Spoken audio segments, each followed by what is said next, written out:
I think Canon will give us an APS-C camera in 2022, but it might not be the R7.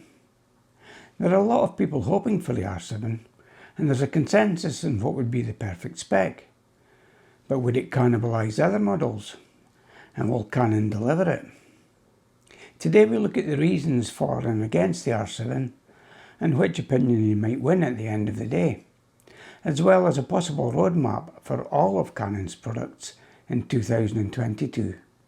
Let's look into that. Hi, I'm Tom and welcome to Rumour Has It. With 2022 just around the corner, it's certain that Canon will have new models for us, because Canon still need to bring together the various and complex threads of the camera business and plan a product path for the future. I'm certain they have it, we just don't know it all yet, but we can speculate. Let's take a brief look at each series in turn. With the M series, the triple digit 850D and the dual digit 90D, and all those mount options. And then there's the single digit series, where Canon have spent most of their recent focus. Is there really room for another single digit camera? The M50 Mark II was a lacklustre release, which probably marked the end of the M series as we know it. We'll look later at what might replace it. The 850D was released a while back in 2020. It suffered reviews as being outdated and was probably the last of that line also. The 90D was much better received, and it continued the tradition of that series of enthusiast cameras with some excellent specs. But more about these cameras in the future later. But for now, let's look at the single digit series. In this series, the most obvious missing number is the R7. We can be sure that Canon have thought through these issues, but with Canon, we only see the future product path one step at a time. So let's consider what the next steps might be. The order might change, but the placeholders are already known, based on Canon's history and heritage. I've made the case before for the Canon to rationalise the lens mounts. The M series, the EFS, the EF and the RF. I think the RF will replace all the others, so that will simplify things. But how is that possible, I hear you say? The RF mount is so much bigger than the M series, won't it swamp the body?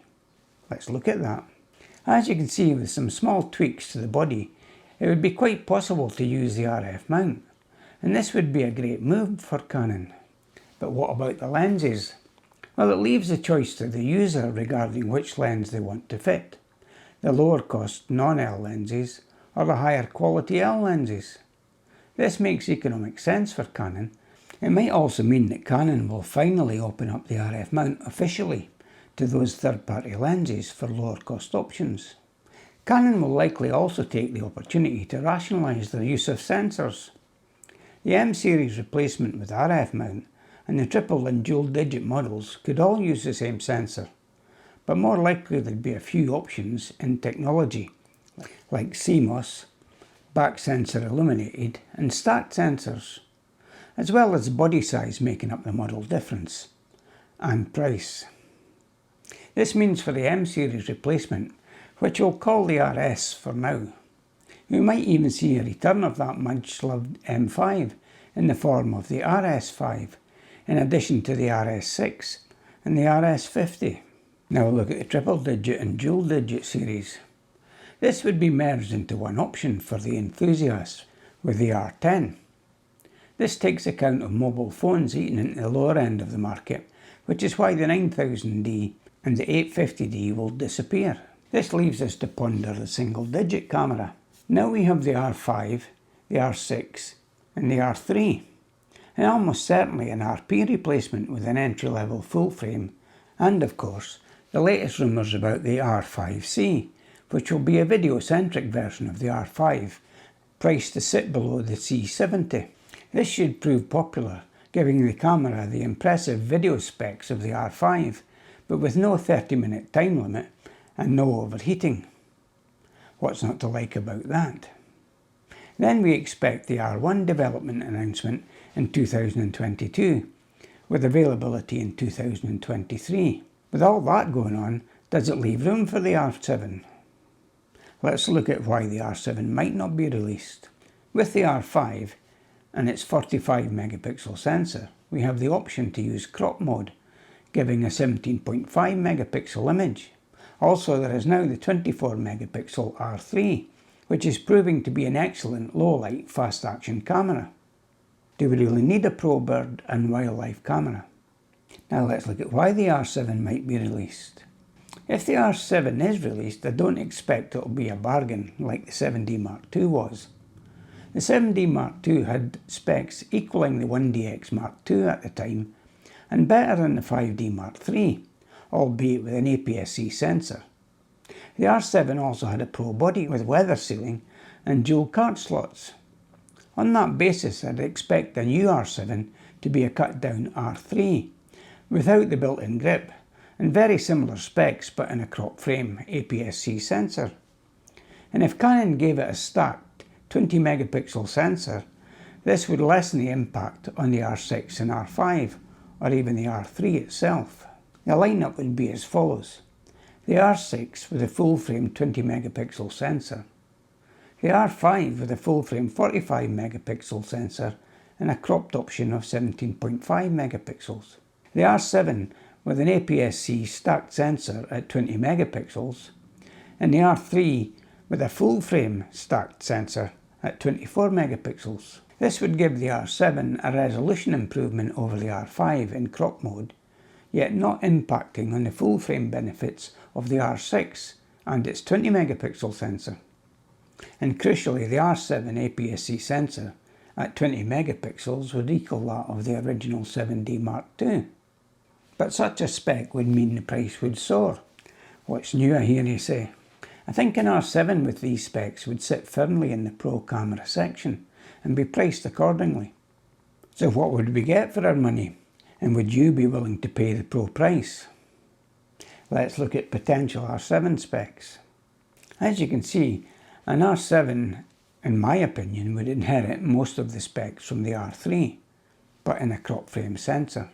Now let's look at where the R7 would fit in a table. So here's my idea of a potential roadmap for Canon. With the beginner cameras at the top, moving into enthusiasts and then semi-pro, followed by the pro cameras. The beginner cameras would have composite materials and the pro cameras and semi-pros would have magnesium alloy. That pretty much follows what Canon do at the moment. The sensor technology would also change, with CMOS being on the beginner cameras. And as we know, Canon are looking at BSI sensors, so I expect that we'll start to see those. And I think Canon would introduce these in the enthusiast line. So if we got the RS5, for instance, I believe this would have a BSI sensor. Similarly, the R10 and the R9, if we call that the replacement for the RP, I think Canon will introduce back illuminated sensors by then on this line of cameras. That takes us to the R7. Like the R3, I believe this will have a stacked sensor, but it will be APS-C and 20 megapixels. That leaves us with the existing R6 and R5. And of course the R5C, which we're expecting. And then moving into the Pro models, we have the R3 and the R1, which I expect will have a dual digit X processors and a new 50 megapixel sensor with the option of 20 megapixels in crop mode. And that's crucial for photojournalism. Just to be clear, this is my own speculation based on my own interpretation of various rumours and available tech. I enjoy doing this and explaining my reasoning.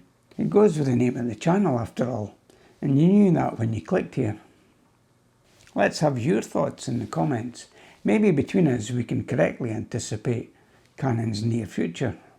I for one will be looking forward to what they have in store in 2022, and all the other brands which I keep an eye on. They've all seen huge changes, mostly for the better.